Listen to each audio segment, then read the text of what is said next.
In today's video, I'm going to teach you how to copy a board on Trello in just 5 minutes. If you're a Trello user looking to use the same structure and content from an existing board for a new project, then copying a board is an ideal feature for you. Trello allows you to replicate an entire board along with its lists and cards, saving you precious time and effort. Let's get started. First, you'll want to log into your Trello account. From the Trello homepage, locate the Login button, which you'll usually find at the top right of the page. Click on it. Once you've done that, you'll see options for logging in. If you're like many users, you'll find it easiest to use your Google account. Select this option and pick your Google account from the list presented to you. Now that you're logged in, it's time to navigate to the board you want to copy. This is key to this whole process because you'll be working directly from the board you wish to replicate. So, head over to your board by using the Trello navigation or by selecting it from your list of previously opened boards.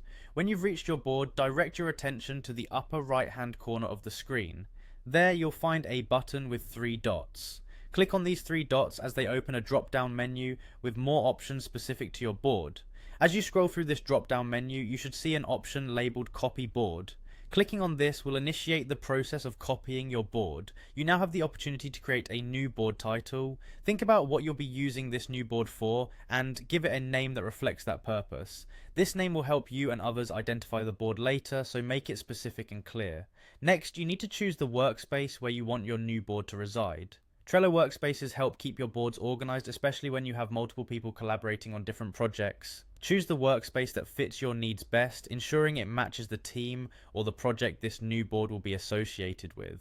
Finally, with everything set up just the way you like it, click Create. This will officially duplicate your board, complete with the lists and cards from the original board, into the chosen workspace. Give yourself a moment to celebrate a job well done. You've just saved yourself heaps of time by automating what could have been a tedious task. And there you have it. That's how you can quickly and easily copy a board on Trello. Hopefully you find this feature as useful as I do when managing your projects. Thanks for watching, and be sure to check out our other tutorials for more tips on how to optimize your Trello experience.